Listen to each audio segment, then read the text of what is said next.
The pops एग्जोर्सिस्ट। दोस्तों आज हम देखने वाले हैं एक लेटेस्ट हॉरर मूवी को, जो कि काफी हाई बजट टिपिकल सी हॉरर मूवी है।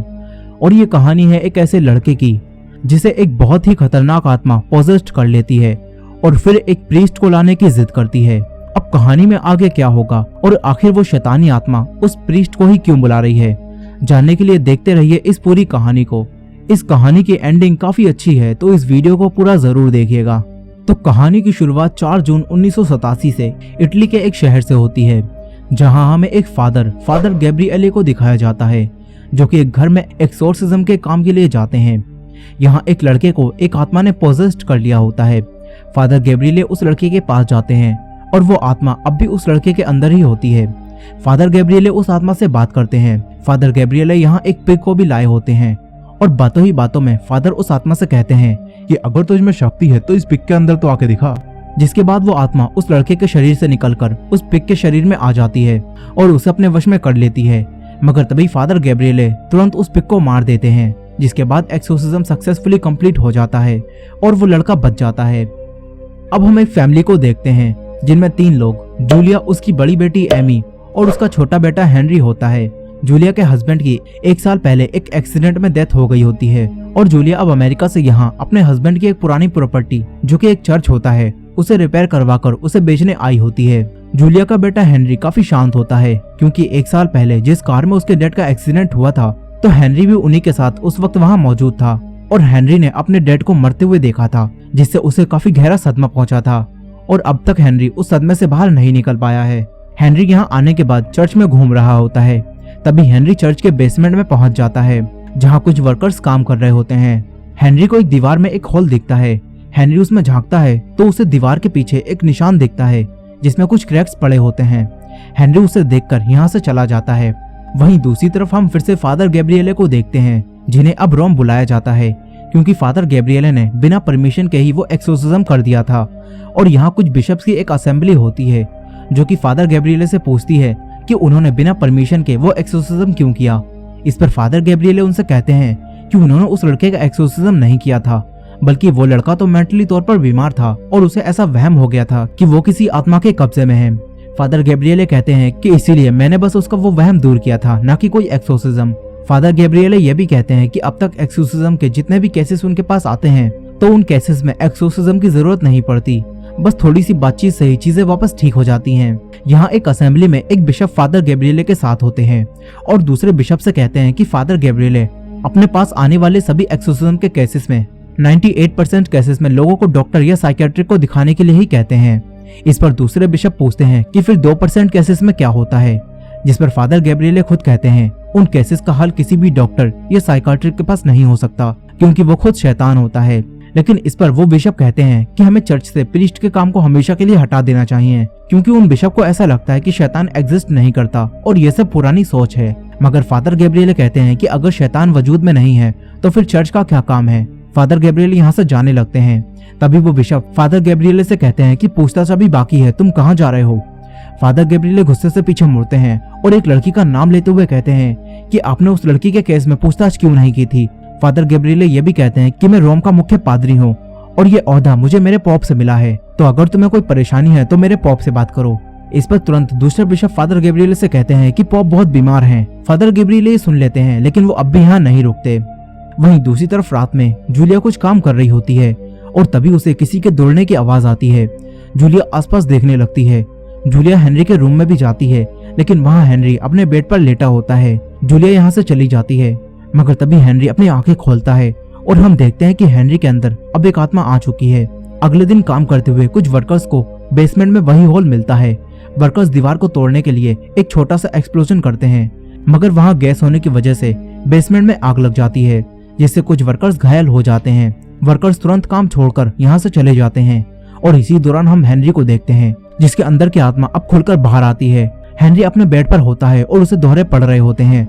जूलिया और एमी हेनरी के पास आते हैं और तभी हेनरी उठता है और उसके अंदर की आत्मा जूलिया और एमी से कहती है, तुम सब मरोगे। ये कहकर हेनरी अपने चेहरे पर स्क्रैच मार लेता है। जूलिया तुरंत अपने बेटे को हॉस्पिटल ले जाती है, मगर जब डॉक्टर हेनरी की सारी जांचें करते हैं तो हेनरी की रिपोर्ट्स बिल्कुल नॉर्मल आती हैं।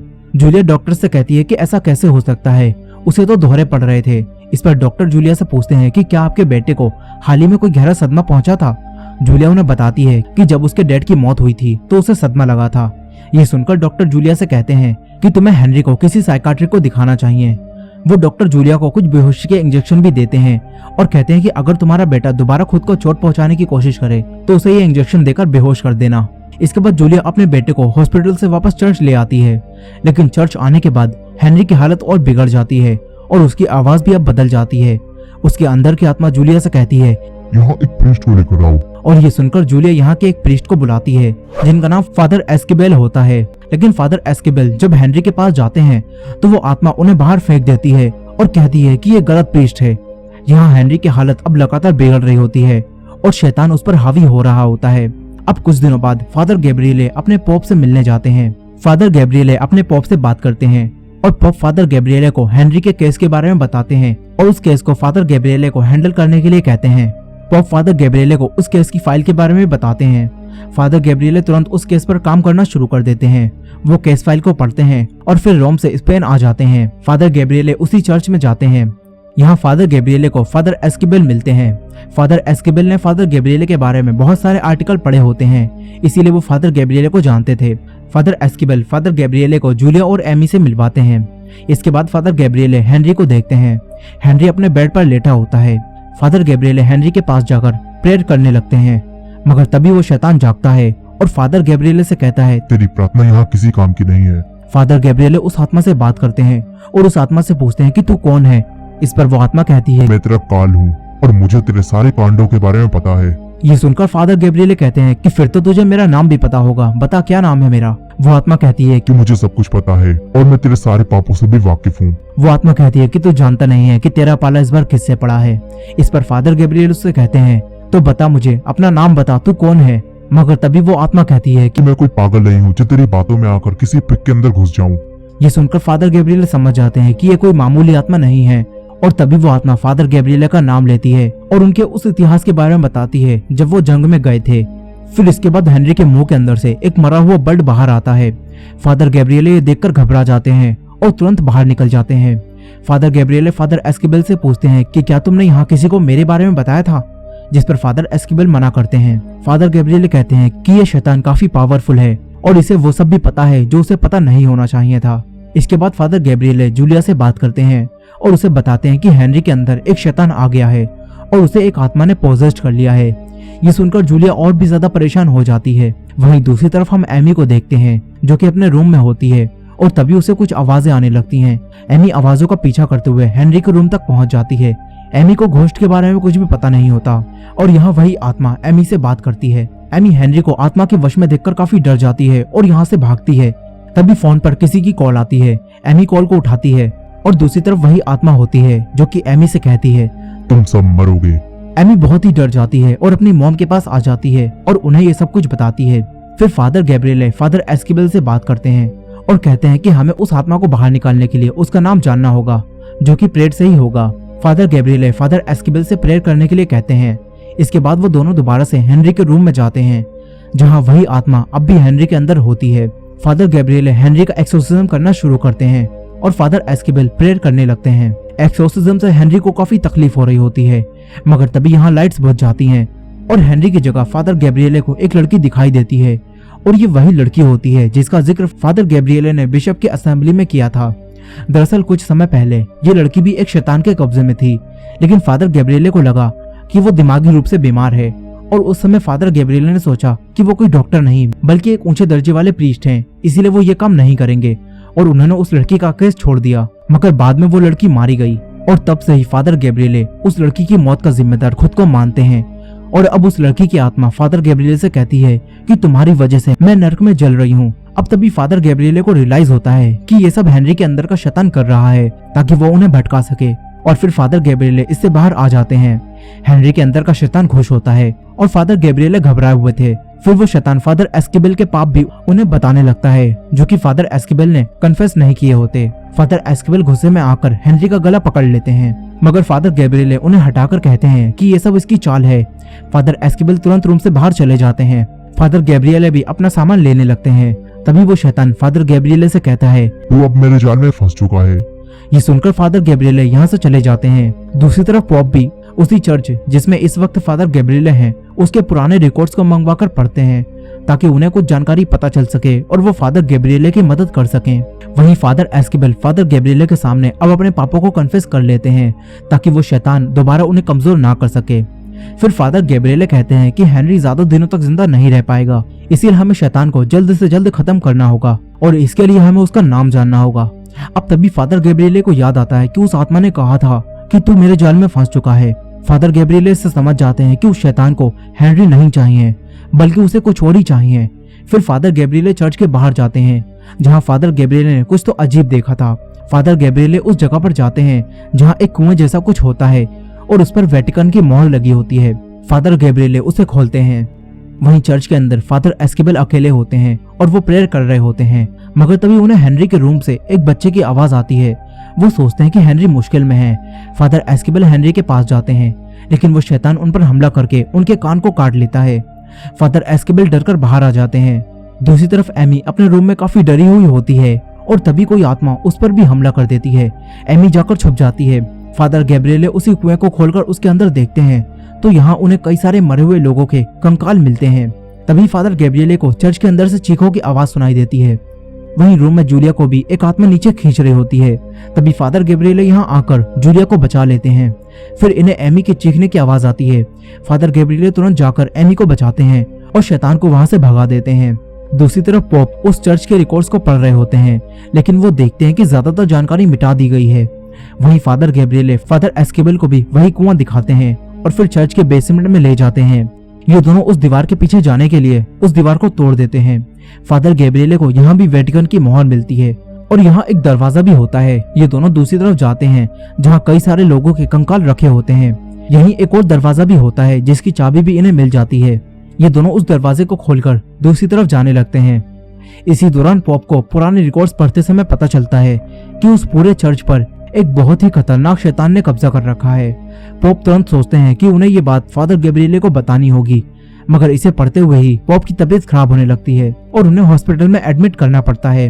वहीं फादर गैब्रिएले और फादर एस्केबल चर्च के नीचे आ जाते हैं। यहाँ इन्हें एक मशहूर प्रीस्ट का कंकाल भी मिलता है जिसके पास एक बुक रखी होती है।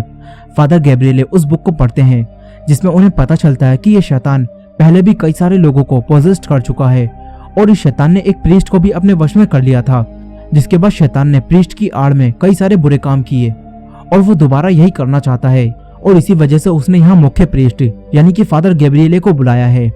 अब इस बुक में फादर गैब्रिएले को उस शैतान का नाम भी मिल जाता है और इस शैतान का नाम एस्मोडेस होता है। वहीं दूसरी तरफ जूलिया की रात में आंख खुलती है तो वो देखती है कि एमी यहाँ नहीं है। जूलिया हेनरी के पास जाती है। इसी दौरान जूलिया अपने साथ एक बेहोशी का इंजेक्शन भी ले जाती है।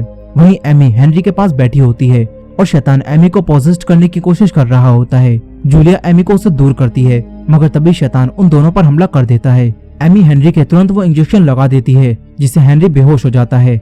जूलिया और एमी मिलकर तुरंत हेनरी को बांध देती हैं। वहीं फादर गैब्रिएले और फादर एस्केबल समझ चुके थे कि शैतान फादर गैब्रिएले को अपने वश में करना चाहता है ताकि वो बुरे काम कर सके, लेकिन अब तो फादर गैब्रिएले को उस शैतान का नाम भी पता चल चुका है जिससे ये शैतान को रोक सकते हैं। मगर आखिरी कदम उठाने से पहले फादर गैब्रिएले भी अपने पाप फादर एस्केबल के सामने कन्फेस करते हैं ताकि वो शैतान उन्हें दोबारा भटका ना सके। इसके बाद फादर गैब्रिएले और फादर एस्केबल हेनरी का लास्ट एक्सोर्सिज्म करने जाते हैं। जूलिया और एमी भी यहीं होते हैं। हेनरी की हालत अब और भी ज्यादा खराब हो चुकी होती है। फादर गैब्रिएले दोबारा से एक्सोर्सिज्म करना शुरू करते हैं। वो आत्मा दोबारा फादर गैब्रिएले को उसी लड़की की आत्मा दिखाती है। फादर गैब्रिएले समझ जाते हैं कि ये सब सच नहीं है। फादर गैब्रिएले अपने आप को संभालकर शैतान को हेनरी के अंदर से बाहर निकालने लगते हैं। फिर एक पल के लिए हेनरी शांत हो जाता है और अपनी मॉम से बात करता है। फादर गैब्रिएले को लगता है कि शैतान यहाँ से जा चुका है, लेकिन अब वो शैतान एमी के अंदर आ जाता है और एमी भी पॉजेस्ट होकर दीवार पर चढ़कर छत पर उल्टी लटक जाती है। हेनरी के अंदर का शैतान फादर गैब्रिएले से कहता है कि मेरी इच्छा पूरी कर दो। यही वो शैतान एमी के जरिए जूलिया को मारने वाला भी होता है और फादर एस्केबल को भी उसने हवा में लटका दिया होता है। वो आत्मा फादर गैब्रिएले को उन्हें वश में करने देने के लिए कहती है। फादर गैब्रिएले अब सबको बचाने के लिए उसकी बात मान लेते हैं और शैतान अब हेनरी के अंदर से निकलकर फादर गैब्रिएले के अंदर आ जाता है। फादर गैब्रिएले फादर एस्केबल से तुरंत हेनरी, जूलिया और एमी को यहाँ से ले जाने के लिए कहते हैं। फादर एस्केबल उन तीनों को कार में बिठाकर यहाँ से दूर चले जाने के लिए कहते हैं। वहीं वो शैतान फादर गैब्रिएले को अपने वश में कर रहा होता है। फादर गैब्रिएले खुद को मारने की कोशिश करते हैं ताकि वो शैतान उनके जरिए कोई गलत काम ना कर सके, लेकिन वो शैतान उन्हें मरने नहीं देता और अपने कब्जे में कर लेता है। शैतान फादर गैब्रिएले को वापस चर्च के नीचे ले आता है। फिर यहाँ फादर एस्केबेल भी आ जाते हैं। वो देखते हैं कि शैतान ने फादर गैब्रिएले को अपने वश में कर लिया है। फादर एस्केबेल फादर गैब्रिएले के अंदर से शैतान को निकालने के लिए फादर गैब्रिएले से बात करते हैं और उनका एक्सोर्सिज्म करते हैं। फादर गैब्रिएले भी अंदर ही अंदर उस शैतान से लड़ रहे होते हैं और फिर वो शैतान फादर गैब्रिएले के अंदर से बाहर आ जाता है। फिर फादर गैब्रिएले और फादर एस्केबेल मिलकर उस शैतान को हमेशा के लिए खत्म कर देते हैं, जिसके बाद यहाँ सब कुछ ठीक हो जाता है। फादर गैब्रिएल भी ठीक हो जाते हैं। फिर हम कुछ दिनों बाद का सीन देखते हैं जहाँ अब पोप भी वापस ठीक हो गए होते हैं। जूलिया भी अब एमी और हेनरी के साथ सही सलामत एक दूसरी जगह पर रहने जा चुकी होती है और चर्च ने उनका चर्च भी खरीद लिया होता है। और इसी हैप्पी एंडिंग के साथ ये मूवी यहीं खत्म हो जाती है। सो दोस्तों, ये थी द पोप्स एक्सोर्सिस्ट मूवी की फुल स्टोरी। आई होप कि आपको ये स्टोरी पसंद आई होगी। वीडियो पसंद आई हो तो वीडियो को लाइक करना मत भूलिएगा और चैनल पर नए हो तो चैनल को सब्सक्राइब कर लीजिए। मिलते हैं नेक्स्ट वीडियो में।